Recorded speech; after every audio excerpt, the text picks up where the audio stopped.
Hello दोस्तों, perfection academy में आप सभी का स्वागत है। आज हम देख रहे हैं एच डी यादव मैथ से कोण शंकु का जो 9th पार्ट है वो वॉल्यूम 3D में। ठीक है, तो इससे पहले हम 110 क्वेश्चंस कवर कर चुके हैं। ये 111वां क्वेश्चन है जो कि एच डी यादव मैथ से है। तो चलिए इसको शुरू करते हैं। एक लंबवृत्तीय शंकु की ऊंचाई, वक्रीय पृष्ठ का क्षेत्रफल और आयतन HCV हो तो इसकी वैल्यू हमें बताना है। ठीक है, देखो समझना यहाँ पे, अगर एक लंबवृत्तीय शंकु है तो अगर मैं मान लूं कि एक शंकु इस प्रकार है जिसकी ये तिर्यक ऊंचाई है, स्लांट हाइट है, और ये इसकी हाइट है और ये इसकी रेडियस है, त्रिज्या। तो इसकी वैल्यू हमें बताना है। ठीक है,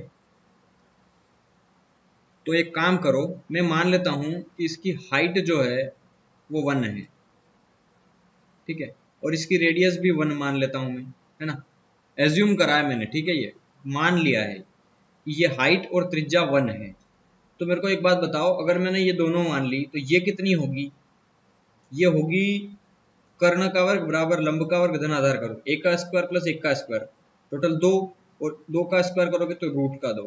ठीक है, ये पाइथागोरस थ्योरम लगाई है मैंने कि कर्ण मतलब ABC और एक ये डी है, तो त्रिभुज ABD में AB का स्क्वायर बराबर AD का स्क्वायर प्लस BD का स्क्वायर। तो ए बी का स्क्वायर करा मैंने, तो एक का स्क्वायर प्लस एक का स्क्वायर, और यहाँ ए बी का स्क्वायर था तो स्क्वायर हटा तो स्क्वायर रूट हो गया। तो एक का स्क्वायर एक प्लस एक का स्क्वायर एक, एक और एक कितना हो गया? रूट में 2। तो ए बी की लेंथ कितनी आ गई? √2। ये √2 आ गई। ठीक है, इस प्रकार मैंने पाइथागोरस थ्योरम लगाई है यहाँ पे। अब एक काम कर सकते हैं हम, देखो यहाँ पे ये बोल रहा है कि उसकी शंकु की ऊंचाई, वक्री पृष्ठ का क्षेत्रफल और आयतन दिया है हमें। ठीक है, तो ऊंचाई तो हम इन दोनों के अंदर निकाल सकते हैं, वक्र पृष्ठ के क्षेत्रफल और आयतन में। तो शंकु का वक्र पृष्ठ का क्षेत्रफल क्या होता है? πRL, और शंकु का वक्र पृष्ठ का क्षेत्रफल कितना दिया है? C, मतलब कर्व्ड सरफेस एरिया। तो C बराबर कितना दिया है? πRL। ठीक है, तो देखो C बराबर पाई इंटू आर एल कितना हो गया? R into L. आर कितना है? रेडियस 1, इंटू एल कितना है? √2। 1 × √2 मतलब √2 पाई, या पाई इंटू √2, √2। ठीक है, ये आ गया वक्र पृष्ठ है इसका। अब ऐसे ही हम बात करें वॉल्यूम, वॉल्यूम कितना दिया है? 1/3 पाई आर स्क्वायर एच।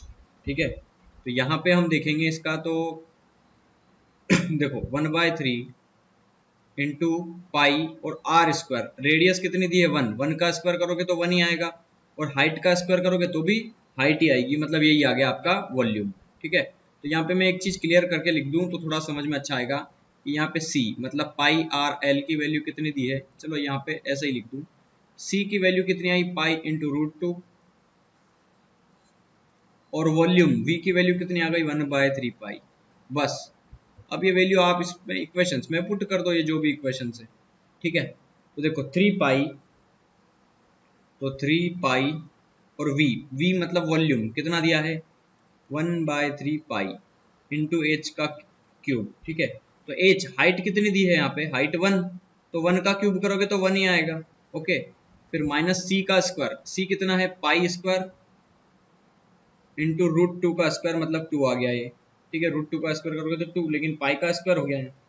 अब ऐसे ही बात करें, और हाँ इंटू एच स्क्वायर, तो एच स्क्वायर, एच हाइट कितनी है? 1, तो 1 का स्क्वायर तो 1 ही होगा, प्लस 9v स्क्वायर, तो 9 इंटू वॉल्यूम का स्क्वायर, इस पूरे का स्क्वायर, तो 1 का स्क्वायर 1, 3 का स्क्वायर 9, और पाई का स्क्वायर पाई स्क्वायर। 9 से 9 कैंसिल हो गया, इस 3 से 3 कैंसिल हो गया, तो पाई और पाई कितना हो गया? Pi into pi, pi square, minus ये 2 पाई स्क्वायर, फिर ये कितना बचा? प्लस पाई का स्क्वायर। एक पाई स्क्वायर और एक पाई स्क्वायर, 2 पाई स्क्वायर, और 2 पाई स्क्वायर में से गया 2 पाई स्क्वायर, 0 आंसर आ गया, मतलब ऑप्शन डी हमारा होगा आंसर यहाँ पे। ठीक है, चलिए क्वेश्चन नंबर 112 देखते हैं। एक शंकु की त्रिज्या और ऊंचाई 4:3 में है, तो उसके कुल सतह मतलब टोटल सरफेस एरिया पूछा है। ठीक है, तो हम जानते हैं टोटल सरफेस एरिया क्या होता है? Pi R L plus pi R square, या pi R R plus L, दोनों तरीके से लिख सकते हैं हम। पाई आर का अंदर मल्टीप्लाई करेंगे तो ये वाली इक्वेशन बन जाएगी, ठीक है। हमें ये चीज वैल्यू चाहिए, हमें रेडियस पता है, हाइट पता है, लेकिन हमें एल की वैल्यू नहीं पता है। तो एल की वैल्यू कितनी होगी, 5 होगी, ठीक है। क्यों, क्योंकि एक पाइथागोरियन ट्रिपलेट बन रहा है, 3 दिया है 4 दिया है, तो बचा क्या, 5। अरे पाइथागोरस थ्योरम यही तो कहती है, अगर एक साइड दी है 3, एक साइड दी है 4, तो बची क्या, सबसे बड़ी भुजा, और वो एक ट्रिपलेट है तो 5 ही होगा। मतलब एल की जगह में 5 रख सकता हूँ इसमें, ठीक है। तो ये बोल रहा है वक्राकार सतह के क्षेत्रफल तथा कुल सतह के क्षेत्रफल का अनुपात बताइए। तो वक्राकार सतह का क्षेत्रफल और कुल सतह का क्षेत्रफल का रेशो पूछा है। तो वक्राकार सतह मतलब कर्व्ड सरफेस एरिया क्या होता है शंकु का, पाई आर एल, और pi R L plus pi R square, या ये दोनों, तो दोनों में से कोई एक चीज रख दो यहाँ पे, ठीक है। तो मेरे हिसाब से हमें ये रख देना चाहिए, ठीक है, ताकि इजीली कैलकुलेट हो जाए।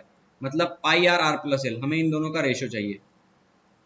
मतलब किसी भी शंकु का एक तो वक्री पृष्ठ का क्षेत्रफल मतलब चारों तरफ का एरिया, और उसका टोटल सरफेस एरिया जिसमें टॉप और बॉटम भी होता है, लेकिन टॉप तो कुछ होता नहीं है शंकु के अंदर, उसका जो बॉटम है मतलब जो निचले का हिस्सा है, आधार है, वही होगा उसमें। तो पाई आर स्क्वायर एड हो गया इसमें, तो पाई से पाई कैंसिल, आर से आर कैंसिल, मतलब बचा क्या, L ratio r plus L. L length कितनी आई हमारी, ये वो है, ठीक है, स्लांट हाइट वाली एल, एल है 5, और r plus L, r radius कितनी दी है 4, और एल कितना दिया है 5, तो 5 और 4 कितना हो गया 9, तो 5:9, 112 का आंसर क्या हो गया, ऑप्शन ए हो गया आपका आंसर, 5:9, ठीक है। अरे ये चीज समझ में आई ना, ये 5 कैसे ले आया मैं। देखो किसी भी शंकु के अंदर अगर उसकी त्रिज्या दी है 4, तो ये रेडियस हो गई, ये शंकु है। कई लोगों को समझ में नहीं आया होगा, ये नई वीडियो है ना इसलिए। अगर मान लो एक शंकु है, ये ए बी सी, तो ये वाली जो हाइट होती है ना, जो मैंने ए से लगा करके डी पे डाली, ये 90 डिग्री पे ड्रॉ होती है, ठीक है। मतलब इसको 90 डिग्री पे काटती है इस लाइन को, तो 90 पे इधर भी काटेगी तो 90 पे इधर भी काटेगी, और जब भी 90 का एक एंगल बनता है मतलब वो त्रिभुज होता है समकोण त्रिभुज। और अगर ये वाली साइड मतलब ये वाली जो लेंथ है मतलब रेडियस 4 दी है, और हाइट अगर 3 दी है, तो पाइथागोरस थ्योरम से हम 5 निकाल सकते हैं ना, इसका कर्ण का वर्ग, ये कर्ण AC का स्क्वायर बराबर AB का स्क्वायर प्लस AD का स्क्वायर प्लस BC का स्क्वायर, 3 का स्क्वायर 9, और इस 4 का स्क्वायर 16, 16 और 9 कितना होता है 25, 25 किसका स्क्वायर है, इसी 5 का ही तो है। तो ये 5 वहां से आई है, मतलब ये तिर्यक ऊंचाई हमने L निकाल ली इससे, ठीक है। तो ये तो पाइथागोरस थ्योरम थी और ट्रिपलेट था। सारी वीडियो लाइन से देखोगे ना तो ये चीजें बहुत अच्छे से समझ में आएगी, और हो सकता है कि कुछ क्वेश्चंस मैं शायद ज्यादा उसको लॉन्ग करवा रहा हूँ, और आप ये चीज समझ समझ के अपने दिमाग पे डिपेंड करता है कि कुछ चीजें आप इन ट्रिपलेट्स की मदद से या जो करने का तरीका बता रहा हूँ उससे आप उसको और शॉर्ट कर पाए, ठीक है। क्योंकि मुझे तो सारी एक एक लाइन क्लियर करना पड़ती है, क्योंकि मुझे नहीं पता कि आप में कितना नॉलेज है इस चीज में, इस कितना नॉलेज है, ठीक है, इस सब्जेक्ट से रिलेटेड। इसलिए मैं सारी चीजें डिटेल में बताता हूँ ताकि हर एक बंदा इसको समझ पाए। 7 सेंटीमीटर आधार त्रिज्या वाले 24 सेंटीमीटर ऊंचे शंकु को तैयार करने के लिए कितने क्षेत्रफल की लोहे की चादर की आवश्यकता है। देखो थोड़ा सवाल समझना है, ये एक तंबू है ना शंकु, इसकी अगर रेडियस दी है और हाइट दी है, रेडियस कितना दिया है 7, हाइट कितना दिया है 24, तो स्लांट हाइट हो गई 25। पाइथागोरियन थ्योरम, पाइथागोरियन ट्रिपलेट है ना ये, 7 24 25, ये ट्रिपलेट है, 3 4 5, और क्या है 5 12 13, और 8 15 17, ठीक है। ये 4 ट्रिपलेट है, हमको याद रखना है ये। अगर कोई साइड 7 है और 24 है तो तीसरी साइड डेफिनेटली 25 होगी। अगर कोई भी 2 दे दे तो तीसरी हम याद कर सकते हैं ना। ये 3 ट्रिपलेट याद जरूर कर लेना। अब ये बोल रहा है कि इसको तैयार करने के लिए कितने क्षेत्रफल की लोहे की चादर चाहिए। अब 2 चीज समझना है यहाँ पे, 2 चीज समझना है। पहली चीज ये कपड़ा, जिसे हम कहते हैं कैनवस, है ना, और दूसरा चादर, ठीक है। अब मेरे को एक बात बताओ, ये लोहे की चादर है ना, कपड़ा अगर हम बिछाएंगे तो इसके वक्र पृष्ठ पे बिछाएंगे सिर्फ, ठीक है। मतलब जो देखो कोन आप खरीदते हैं, आइसक्रीम कोन जो आइसक्रीम वाली आती है इसी प्रकार की होती है, कुछ इस प्रकार की, ठीक है। यहाँ पे ये आपका जो भी है आइसक्रीम होता है, क्रीम क्रीम होता है इसमें, ठीक है। ये कुछ इस प्रकार की होती है और ये क्रीम होता है पूरा, ठीक है। अब मेरे को एक चीज बताओ, इसी प्रकार का एक तंबू होता है, बस इसको उल्टा कर दोगे तो ये जो कोने, ये जो ये वाला हिस्सा ये ऊपर चला गया बस। तो आइसक्रीम को उल्टा करा है हमने, ठीक है। तो मेरे को एक बात बताओ, आइसक्रीम का कवर कहाँ कहाँ होता है? सिर्फ इस वाले हिस्से में होता है ना, ये बस इतना सा हिस्सा, ये इससे नीचे नीचे का पूरा, ये यहाँ से लगा करके ये पूरा होता है ना आइसक्रीम का कवर, जो कागज का बना होता है, ठीक है। क्या इस वाले हिस्से पे होता है कवर? क्या इस वाले हिस्से पे? इस वाले हिस्से पे तो नहीं होता ना, यहाँ पे तो क्रीम होता है, ठीक है।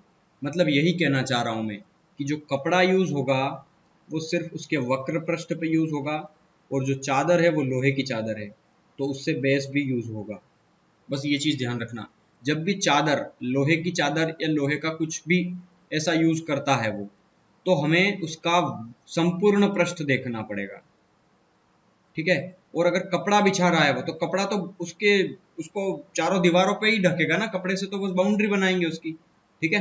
तो बस ये चीजें आपको समझ में आना चाहिए, जब भी कपड़ा नाम लेगा तो आपको वक्र पृष्ठ निकालना, वक्र पृष्ठ निकालना है पाई आर एल।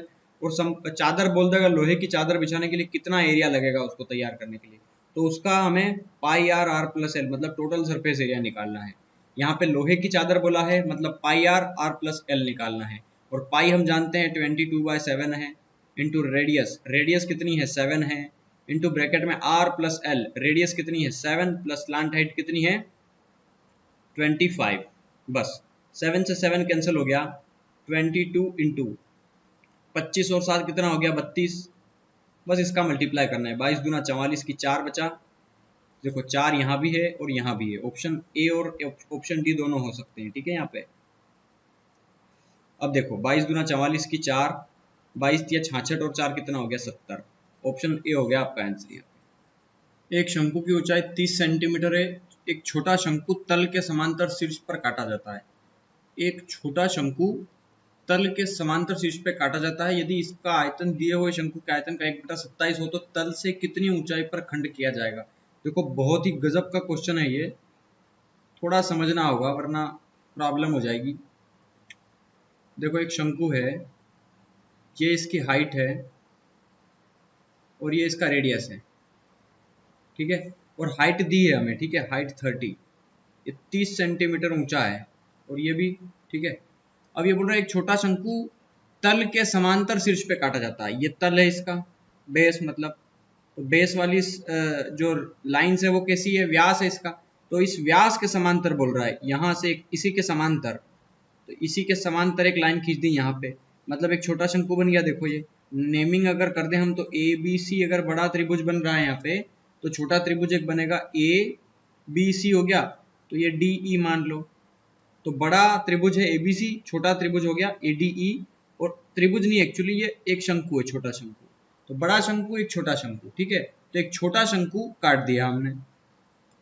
अब इसका आयतन दिए हुए शंकु के आयतन का 1/27 है, मतलब छोटे वाले का त्रिभुज एडीई का जो वॉल्यूम है वो त्रिभुज एबीसी के वॉल्यूम का 1/27 है ना। तो इसका 1/27 करो तो एबीसी आएगा बटे में, तो इन दोनों का रेशो कुछ इस प्रकार आएगा।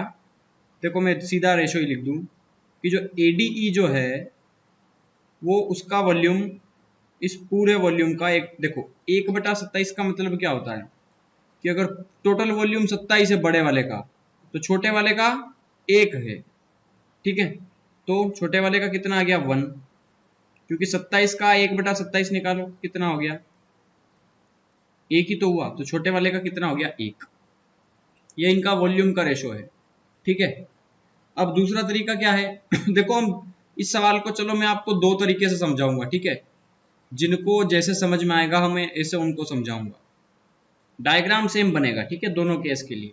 पहले समझिए त्रिभुज एडीई और त्रिभुज एबीसी, तो एबीसी का एरिया, एडीई का जो छोटे वाला है इसका एरिया उस बड़े वाले का 1/27 है, तो बड़ा वाला 27 है तो इसका 1/27 मतलब 1 है। ये वॉल्यूम का रेशो आ गया, ठीक है।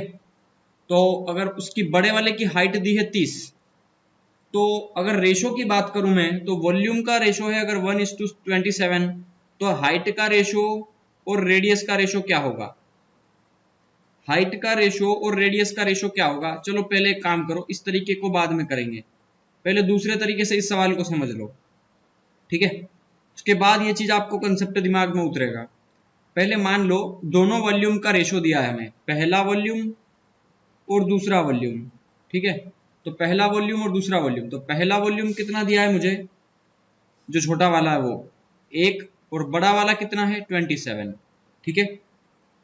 अब यहाँ एक चीज समझना, हम जानते हैं सिमिलरिटी से, मतलब समरूपता से।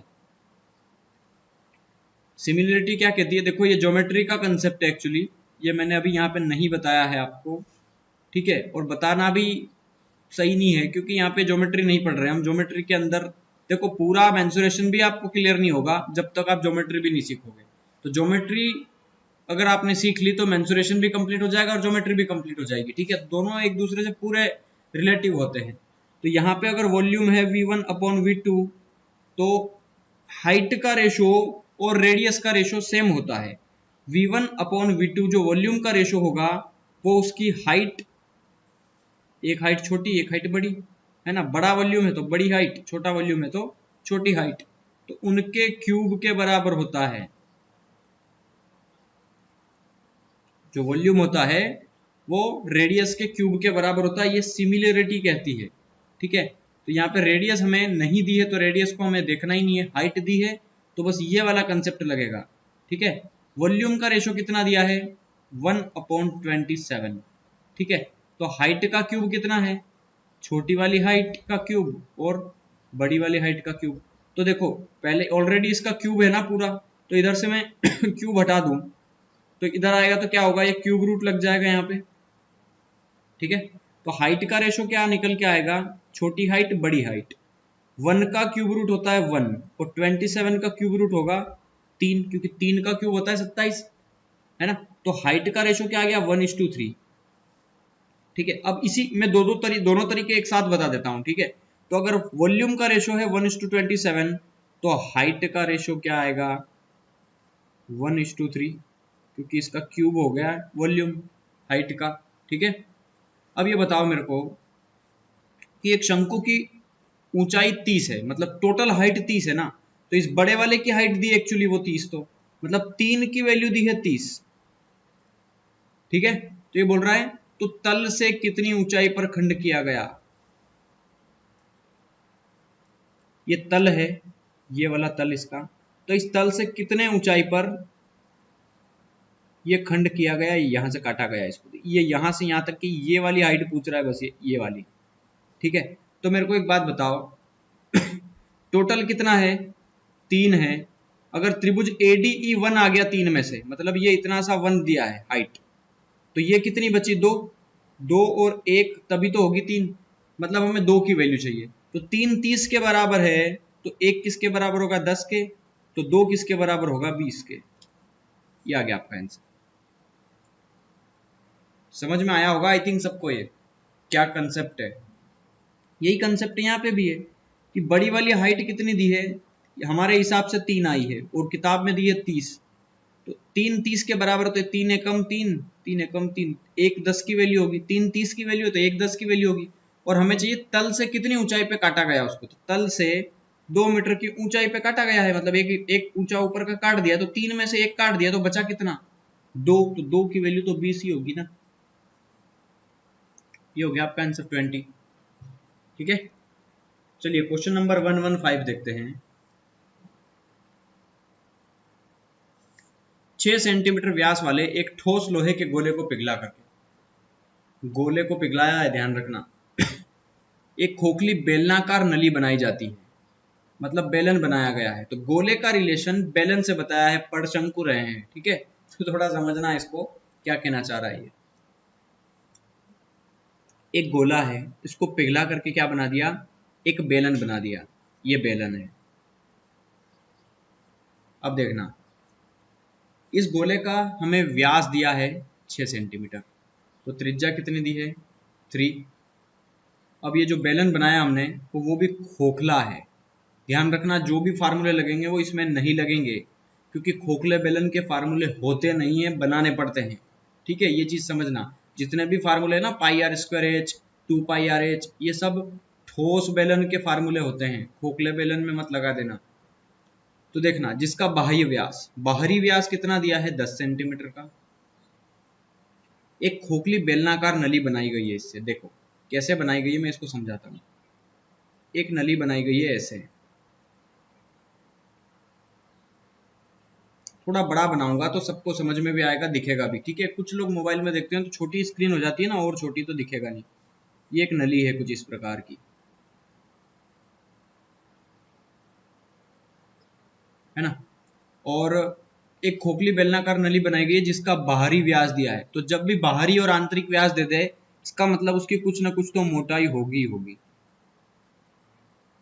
ये इतनी मोटी है, ठीक है, ये मोटाई है उसकी।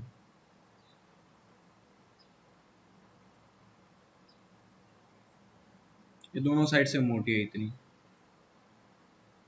ये वाला एरिया जो है इसमें पानी नहीं जाएगा, ठीक है, इतने एरिया में पानी नहीं जाएगा, बाकी बचा हुआ एरिया उसमें से पानी निकलेगा, ठीक है। तो ये इसकी मोटाई हो गई, मतलब ये वाली हाइट, ये मोटाई हो गई उसकी, ये वाली मोटाई, ठीक है। तो अगर मैं इस सर्कल के, देखो ये एक वृत्त बन रहा है, तो अगर मैं यहां से लगा करके यहां तक की दूरी मापूंगा तो ये बाहर तक जा रहा है ना इस नली के, तो ये हो गया बाहरी व्यास। और अगर मैं इसी सेंटर पॉइंट से मैं अंदर तक ही मापूंगा सिर्फ ये, तो ये क्या कहलाएगा, इसका बाहरी त्रिज्या। व्यास नहीं, त्रिज्या है, क्योंकि मैंने पूरा नहीं मापा है, सिर्फ आधा। केंद्र से लगा कर केंद्र से परिधि तक की दूरी को त्रिज्या कहते हैं। तो ये बाहरी त्रिज्या है, और ये वाली लाइंस क्या है, आंतरिक त्रिज्या है, ठीक है। समझ में आ गया होगा आई थिंक। तो बाहरी व्यास अगर 10 दिया है तो बाहरी त्रिज्या कितनी हो गई, 5। और लंबाई कितनी दी है उसकी, लंबाई का मतलब ये कि ये 4 लंबी है, मतलब उसकी हाइट दी है हमें, ठीक है, हाइट दी है 4। तो उस नली के फलक की मोटाई कितनी होगी, हमें ये वाली मोटाई पूछी है, ठीक है।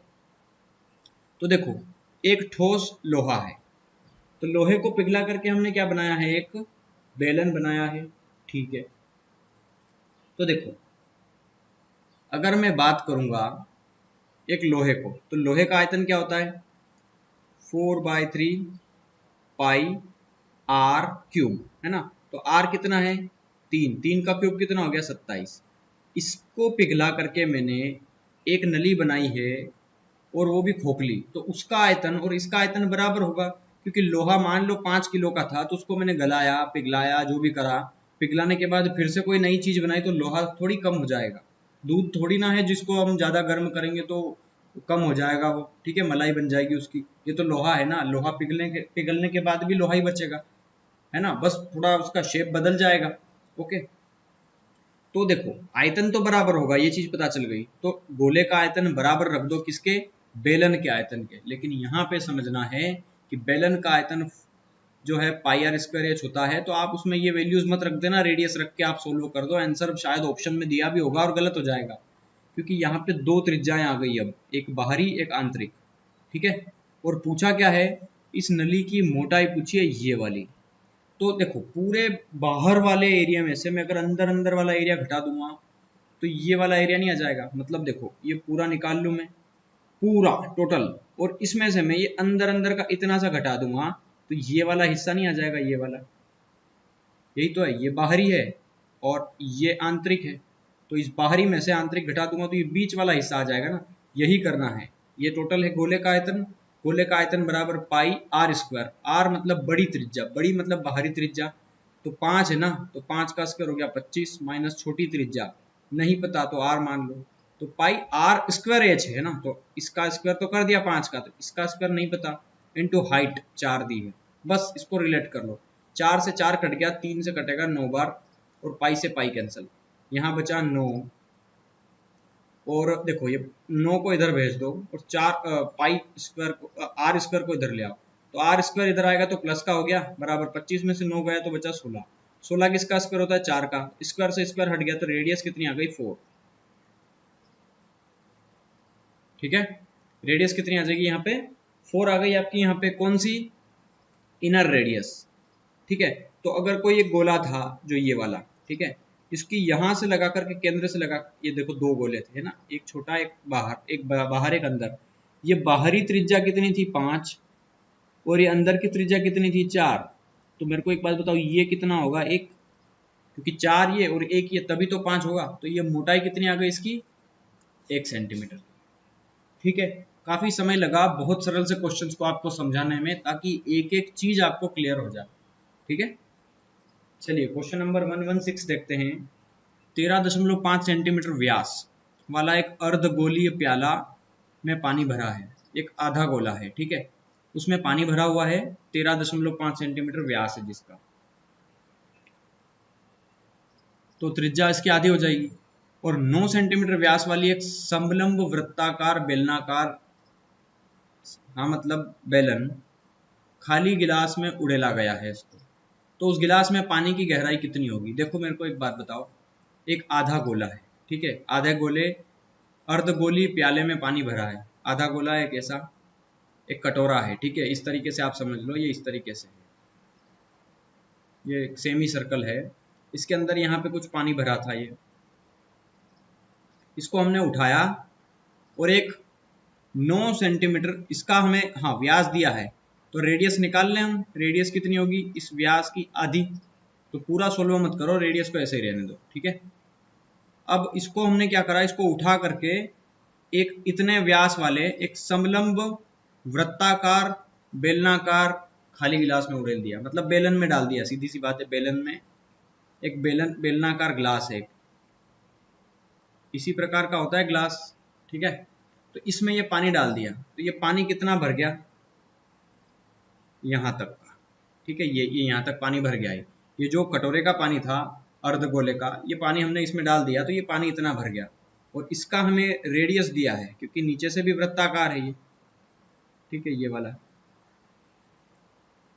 तो इस वृत्त का हमें क्या दिया है 9 सेंटीमीटर व्यास है, तो त्रिज्या कितनी होगी 4.5, तो इसकी रेडियस है 4.5, या फिर आप चाहें तो 9/2 ही रहने दो इसको, क्योंकि पॉइंट में मत करो, 9/2 है ना, क्योंकि व्यास है ना वो, तो त्रिज्या निकालने के लिए हम 9 को आधा कर देंगे। तो ये बोल रहा है तदनुसार उस पानी ग्लास में पानी की गहराई कितनी है, मतलब पानी कितना गहरा है। तो हमें बस ये वाली हाइट निकालनी है, पूरी हाइट मत निकालना, कि पानी की गहराई कितनी है, पानी कितना गहरा है उसमें। ठीक है, तो एक चीज बताओ, जितना पानी इसमें था उतना ही पानी इसमें है, मतलब इसका वॉल्यूम बराबर है। एक चीज पता चल गई ना, आयतन बराबर है इन दोनों का। ठीक है, वजन इतना जिसका इतना था उसी का इतना ही होगा, क्योंकि पानी तो वही गया है ना, जितना टोटल पानी डाल दिया, ऐसा थोड़ी बचा, ऐसा थोड़ी बोला उसने कि आधा पानी रख लिया, मतलब पूरा के पूरा पानी इधर चला गया, तो पूरा आयतन बराबर हो गया दोनों का। तो आयतन तो बराबर रखना है। अर्धगोले का आयतन कितना होता है 2/3 पाई आर क्यूब। अरे पूरे गोले का आयतन होता है 4/3 पाई आर क्यूब, उसको आधा कर दोगे तो 2 से 4 कटेगा 2 बार, तो 2/3 पाई आर क्यूब ही तो होगा। तो अर्धगोले का आयतन हो गया 2/3 पाई आर क्यूब। और बेलन का आयतन क्या होता है पाई आर स्क्वायर एच। इसमें कोई आंतरिक व्यास बाहरी व्यास तो दिया नहीं है कि 2 बार रेडियस रखें। ठीक है, तो देखो पाई से पाई कैंसल, यहाँ पे रेडियस अलग है तो r1 मान लो, यहाँ पे रेडियस अलग है तो r2 मान लो। यहाँ पे दिया है 2/3 इंटू R1 का क्यूब, इसकी त्रिज्या का क्यूब दिया है, मतलब 13.5/2 into 13.5/2 into 13.5/2 equal to r square h. इसकी रेडियस कितनी दी है आर स्क्वायर, तो 9/2 इंटू 9/2 इंटू हाइट, ये वाली हाइट पूछी है हमसे। ठीक है, तो बस हाइट निकालना है इसमें हमें, इसको थोड़ा सोल्व करना पड़ेगा। इस 2 से 2 कैंसिल हो जाएगा, और ये 13.5 को आप चाहें तो 27/2 लिख सकते हैं हम। ठीक है, इसको, क्योंकि 27 का आधा 13.5 ही होता है ना। तो देखो ये तो कट गया, तो ये 27/2, इसको मैं लिख दूंगा 27 और बटे में 2, इसको भी 27/2 लिख दूंगा मैं। ठीक है, तो देखो 9 तिया 27, 9 तिया 27, और बराबर के इधर से ये 2 हैं तो 2 दूना ये 4, तो ये 2 से ये 4 कट गया। अब क्या बच रहा है ऊपर, ये 3 से ये 3 कट गया, तो 27 तिया कितना हो गया 81, 81। ठीक है, तो हाइट कितनी निकल के आई यहाँ पे, देखो ये हाइट बराबर आ गई, ये 27 और ये 3, 27 तिया 81 बटे में 2 दूना 4, 4 दूना 8, बटे में आ गया 8। तो 8 से कटेगा 81, 10 बार लगभग, तो 8 दाम 80, 1 बचा 81 बटे 8, तो 10 सही 1 बटे 8, ऑप्शन सी हो गया आपका आंसर यहाँ। ठीक है, थोड़ा कैलकुलेटिव है लेकिन समझना जरूरी था, तो आपने समझ लिया इसको। अब आई थिंक सबको कोई डाउट नहीं होगा इसमें। ठीक है, चलो, एक खोखले गोले के खोल के आंतरिक तथा बाहरी पृष्ठों के व्यास दिए हैं। मतलब एक खोखला गोला है, ठीक है, कुछ इस प्रकार का है जो बिल्कुल गोल है, एक गोल पाइप समझ लो आप। ठीक है,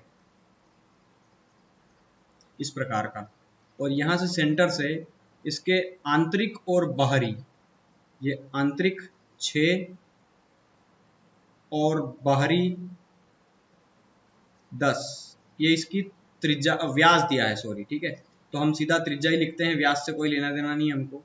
आंतरिक व्यास है अगर 6 तो त्रिज्या आंतरिक हो गई 3, और बाहरी व्यास है अगर 10 तो बाहरी त्रिज्या कितनी हो गई 5।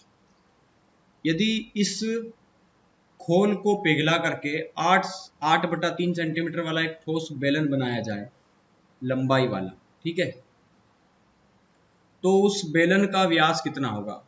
अच्छा, बेलन की लंबाई दी है हमें यहाँ पे, है ना, तो बेलन की जो लंबाई दी है हमें, तो बस हमें इसमें क्या रखना पड़ेगा, इसका देखो, ठोस बेलन दिया है, उसकी हाइट दी है हमें, लंबाई, ठीक है, तो हाइट दे दी है हमें, तो बस वैल्यूज रख दो। एक गोला है जिसके अंदर आंतरिक त्रिज्या और बाहरी त्रिज्या 2 है, मतलब 2 त्रिज्या है R1 और R2।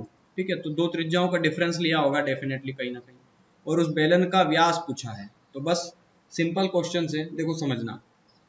गोले का आयतन क्या होता है? 4/3 पाई आर का क्यूब, लेकिन आर यहाँ पे 2 है, ठीक है, तो दोनों आर को रखना पड़ेगा, तो 4/3 बड़ा आर, बड़ी वैल्यू कितनी है 5, 5 का क्यूब 125, ठीक है, माइनस छोटा आर 3, 3 का क्यूब 27, बराबर।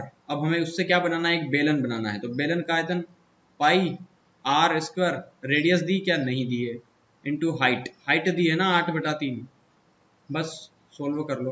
3 से 3 कैंसिल, 4 दूना 8, पाई से पाई कैंसिल, 125 में से गया 27, तो 98 बचा ये, ठीक है, 98 ही बचेगा। और यहाँ पे कितना बचा? 2, तो देखो इक्वल टू 2r स्क्वायर है, तो 2 से 2 ये कटेगा 49 टाइम, ठीक है, क्योंकि 50 दूना 98 होता है, ठीक है, तो आर स्क्वायर इक्वल टू 49, तो आर इक्वल टू आएगा 7। ये हो गया आपका आंसर। इसका रेडियस पूछी थी, क्योंकि 49 किसका स्क्वायर होता है? 7 का, स्क्वायर से स्क्वायर हट जाएगा तो रेडियस 7 आ जाएगी ना यहाँ पे आपकी, ठीक है। एक बेलनाकार बीकर में जिसमें थोड़ा पानी भी है, 1.4 सेंटीमीटर व्यास के गोले डाले जाते हैं जो पूरी तरह डूब जाते हैं। देखो, एक बीकर दिया है कुछ इस प्रकार का, जो कि बेलनाकार है, जिसमें थोड़ा पानी भरा है, ये पानी भरा हुआ है इसमें, इसमें हमने छोटे छोटे गोले डाले हैं 1.4 सेंटीमीटर व्यास के, जो कि डूब गए हैं इसके अनुसार, ठीक है, ऐसे छोटे छोटे, पता नहीं कितने डाले हैं, वो तो बाद में पूछेगा। यदि बीकर का व्यास 7 सेंटीमीटर हो तो कितने गोले डालें? देखो कितने गोले, यही पूछता है, जब भी गोले डालेगा ना तो गोले ही पूछेगा कितने गोले डालें, ठीक है, कितने गोले डालें कि बीकर के पानी का तल इतना बढ़ जाए। बहुत अच्छा क्वेश्चन है, एक कहानी से समझाता हूँ आपको, एक छोटी सी कहानी सुनाऊंगा। एक बचपन में आपने कहानी सुनी होगी, एक कौवा प्यासा होता है जो इसके ऊपर आके बैठ जाता है, जब इसमें झांक के देखता है वो तो पानी बहुत नीचे होता है, फिर ये क्या करता है, उसमें पत्थर डालना शुरू करता है।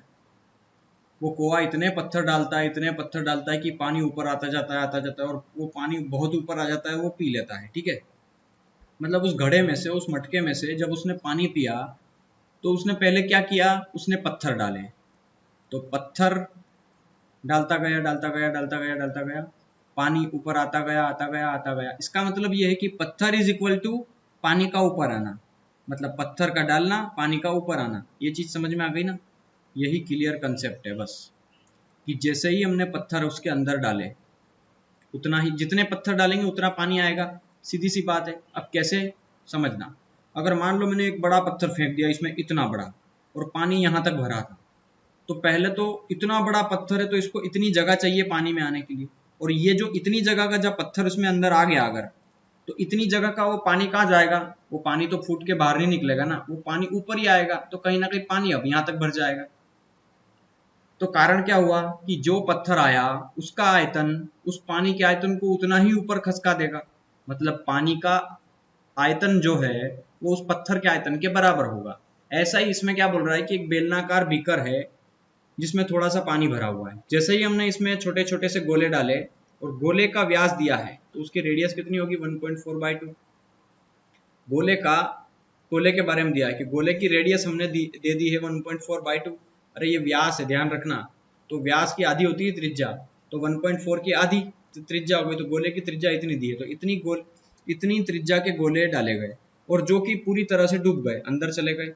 तो सीधी सी बात है कि पहले पानी अगर इतना भरा था तो ये गोले डालने के बाद पानी कहीं ना कहीं यहाँ तक आ चुका होगा, मतलब पानी में इतनी वृद्धि हो गई है। ठीक है, और बीकर का व्यास दिया है, इस बीकर का व्यास कितना है, क्योंकि बीकर चूंकि बेलनाकार है तो इसका पूरा व्यास कितना दिया ये 7, तो त्रिज्या कितनी होगी 7 की हाफ।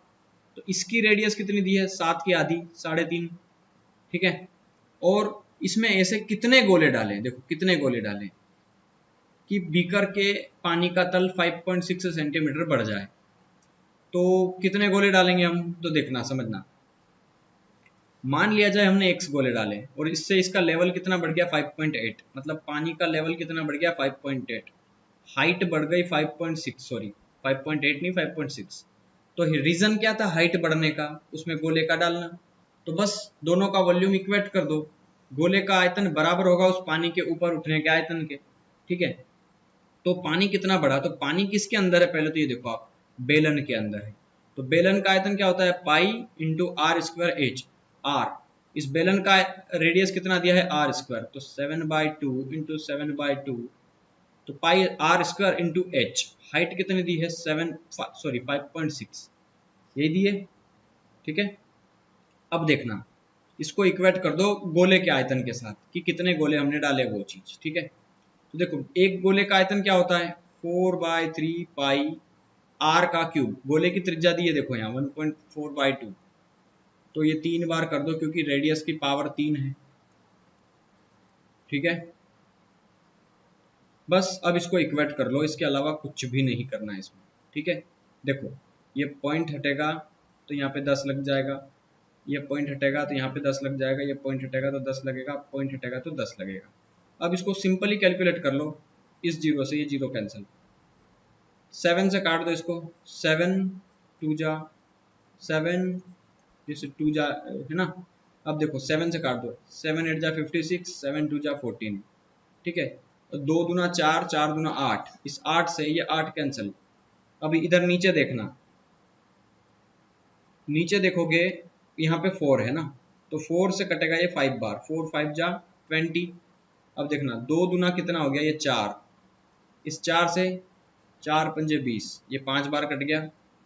ठीक है, तो बस इसको कैलकुलेट करना है, अब इसके अलावा कुछ नहीं करना। तो 3 दूना 6, 6 पंजे 30, 30 पंजे 150, 150, ऑप्शन बी हो गया आपका आंसर यहाँ। ठीक है, तो 150 गोले जो है उसमें डालना पड़ेंगे। भीतरी व्यास 20 सेंटीमीटर तथा ऊंचाई 30 सेंटीमीटर वाले एक वृत्तीय बेलनाकार डिब्बे जिसका आधार अनुप्रस्थ है में 5 सेंटीमीटर की ऊंचाई तक पानी है। देखो एक बेलन है जिसके अंदर क्या क्या दिया है। ठीक है, 20 उसका व्यास है, तो रेडियस हमें कितनी दी है 10। ठीक है, और ऊंचाई दी है 30, ये वाली पूरी हाइट कितनी दी है 30। अब ये बोल रहा है इसका आधार छोड़ दो, में 5 सेंटीमीटर की ऊंचाई तक पानी है, हालांकि उसमें कोई ऐसा है नहीं इसलिए मैंने छोड़ दिया। ठीक है, जिसका आधार अनुप्रस्थ है बिल्कुल, में 5 सेंटीमीटर की ऊंचाई तक पानी भरा है, तो पानी मान लो ये यहाँ तक भरा हुआ है। ठीक है, ये वाली हाइट कितनी दी है 5, जिसमें पानी भरा है 5 सेंटीमीटर तक पानी भरा है ना, तो ये बाकी का खाली कितना है 25। अरे टोटल हाइट 30 है, 30 में से 5 में पानी भरा है तो 25 में पानी खाली है ना, तो 25 खाली है ये, और ये रेडियस कितनी दी है 10। तो ये बोल रहा है 5 सेंटीमीटर त्रिज्या वाले लोहे के कितने गोले इसमें डाले हैं, छोटे छोटे छोटे छोटे लोहे के गोले डालना है अपने को इसमें कि ये पानी से पूरा भर जाए। तो मेरे को एक बात बताओ, जितने गोले डालेंगे उतना ही पानी ऊपर आएगा, मतलब जितने किलो का हमने पानी डाला उतने ही किलो पानी ऊपर आएगा। हालांकि किलोग्राम में बोल दिया मैंने, आप थोड़ा समझना इसका।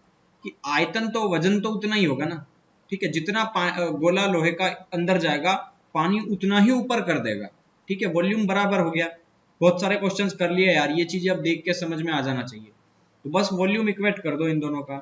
देखो एक तो गोला दिया है जिसकी रेडियस कितनी दी है 5, तो बस इक्वेट कर दो। गोले का आयतन कितना है 4/3 पाई आर क्यूब, आर मतलब 5, 5 का क्यूब कितना होता है 125, ठीक है, ये गोला है।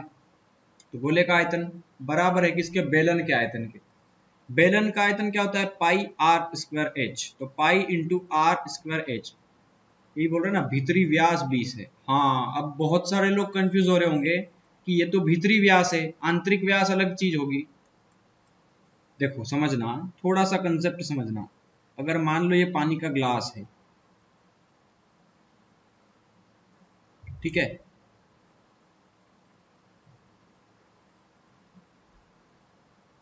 ये एक चाय का कप समझ लीजिए आप, ठीक है, जिसमें आप चाय पीते होंगे रोज।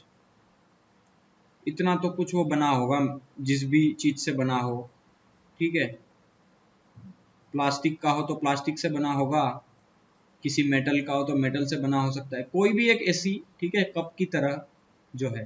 तो इसमें जो चाय पियेंगे आप, मान लो कप है ये, ठीक है, तो इसके अंदर पानी का जो चाय आएगी वो आपकी कहाँ आएगी, सिर्फ इतने से एरिया में, है ना।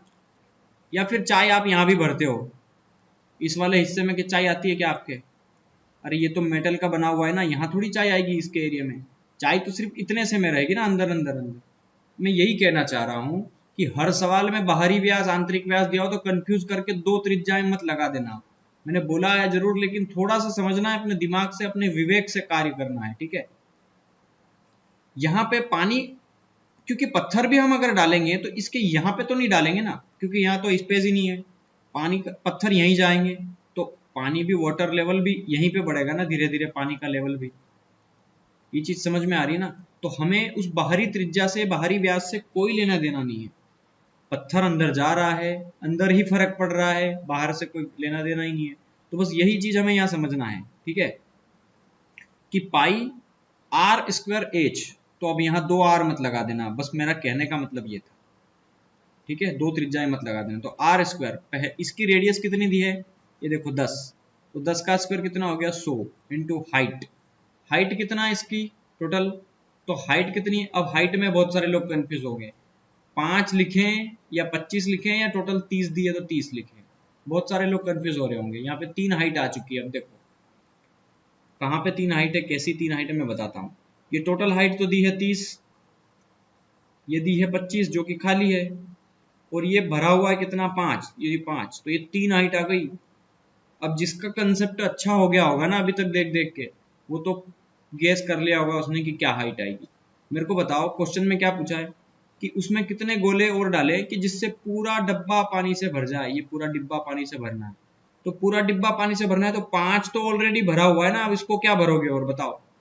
भरना कितना है 25 मीटर ऊंचाई तक, तो 25 हाइट लेना है बस। ये चीज आप में आना चाहिए, ठीक है। तो 25 और भरना है ना, 30 हाइट तो टोटल दी थी जिसमें से 5 तो ऑलरेडी भरा है, और पानी को तो हमें भरना है ना। तो भरना कितना है 25 खाली है, जितना खाली होगा उतना ही तो भरोगे ना। तो 25 भरना है, इसलिए मैंने हाइट 25 ली है, ठीक है। तो 25 से 125 कटेगा 5 बार, क्योंकि 25 पंजे 125, और 5 से 100 कटेगा 20 बार। इस पाई से पाई कट जाएगा। और हाँ एक चीज और, ये बोल रहा है लोहे के कितने गोले डाले, तो ये गोले का आयतन ना ये वाला, तो कितने गोले डाले, तो मान लो x गोले डाले, ठीक है, x का मल्टीप्लाई करना ही पड़ेगा। अगर सवाल देखो, ये सवाल तो सरल था, कई बार ऐसे आ जाएगा कि किस त्रिज्या नहीं देगा और वो बोल देगा कि कितनी त्रिज्या के 16 गोले डालें कि वो डब्बा पानी से पूरा भर जाए। सवाल में थोड़ा सा चेंज कर देगा, तो फिर यहाँ x की जगह हमें 16 से गुणा करना पड़ेगा और रेडियस की जगह r लिखना पड़ेगा। बस ये चीज आपके दिमाग में आना चाहिए, ठीक है, उस समय जब आ जाएगा क्वेश्चन। तो बस क्या दिया है 4, 4 से काट दो इसको, 4 पंजे 20, क्या बचा ये 3, तो 3 का क्रॉस मल्टीप्लाई करोगे 5 में, तो 3 पंजे 15, तो 15 जो है वो गोले उसमें डालना पड़ेंगे। तो 15 हो गया हमारा आंसर।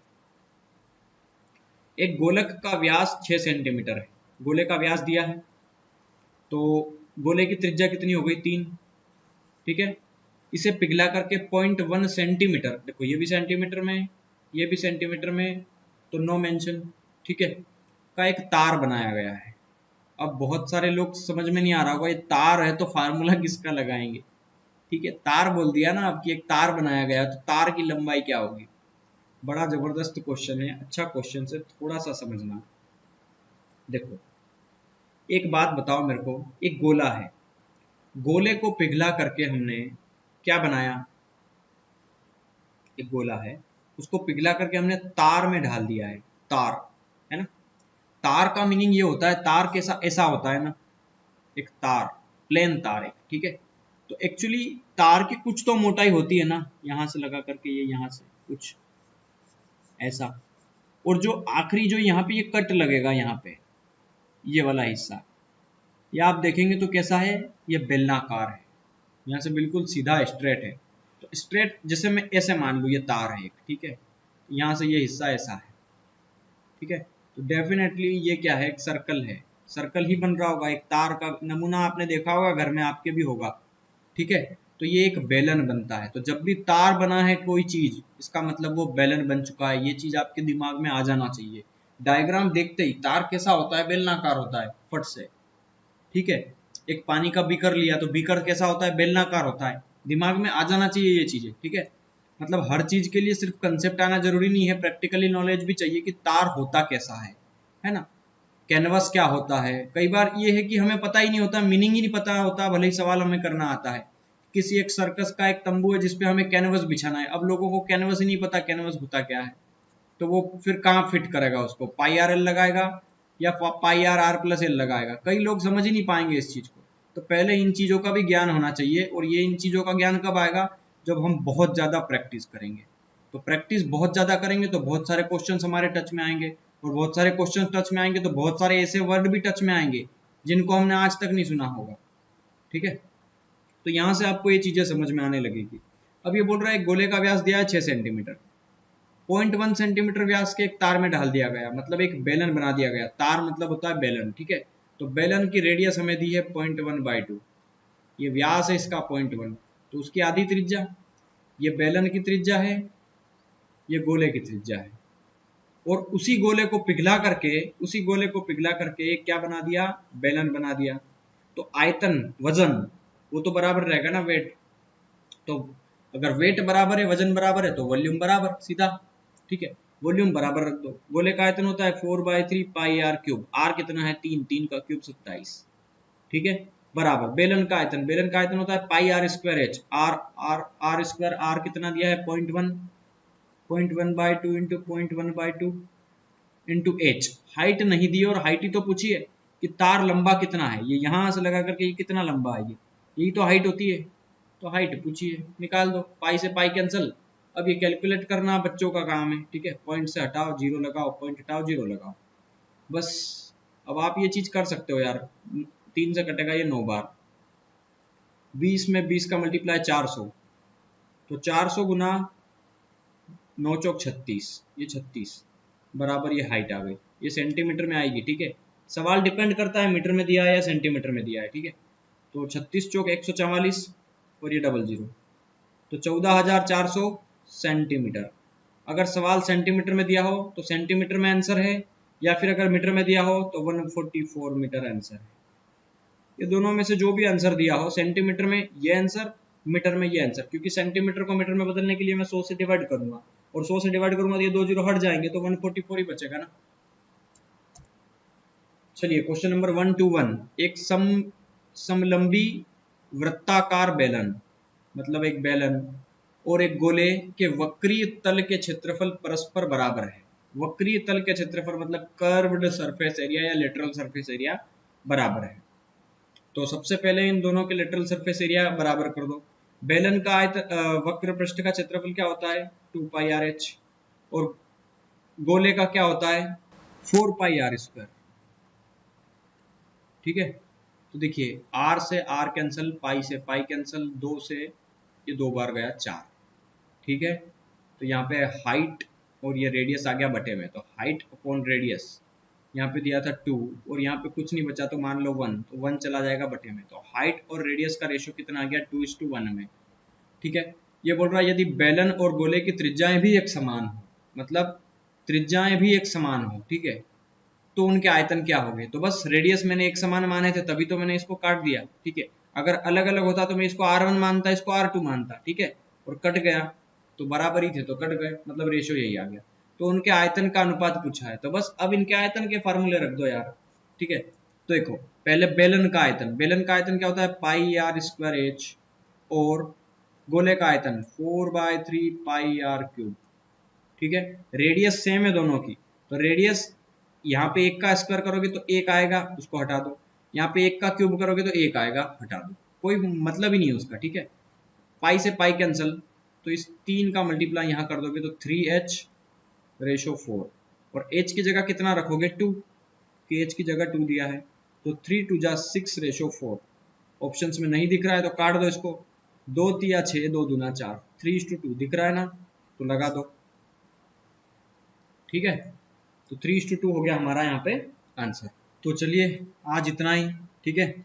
आप वीडियो को शेयर कर दें अपने दोस्तों के साथ।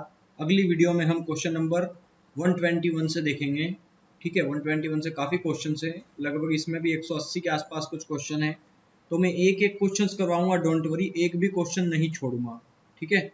तो मिलते हैं कल एक नई वीडियो में नए क्वेश्चंस के साथ, ठीक है। तो तब तक के लिए आप प्रैक्टिस करें, इसी बुक से प्रैक्टिस करें, आपके पास जो बुक हो उससे प्रैक्टिस करें, इससे आप मैथ्स बहुत अच्छे से जल्दी सीख पाएंगे, ठीक है। क्योंकि कंसेप्ट सीखने के बाद अगर प्रैक्टिस कर ली जाए तो वो याद रहता है, और उसी के साथ साथ आप लगातार प्रैक्टिस करेंगे तो सीख जाएंगे। वरना अगर मेरी वीडियोस देखने के बाद आपने अगर छोड़ दिया प्रैक्टिस करना तो वापस पहले जैसी स्थिति बन जाएगी, ठीक है। तो सबसे पहले फार्मूले तो याद करना नहीं है, मैंने कंसेप्ट बताए हैं फार्मूलों के होते क्या है, ठीक है। बस वो चीज़ें आपको याद रखना है, इसके अलावा फार्मूले नहीं रटना है, ठीक है। तो चलिए, thank you and have a nice day and bye bye.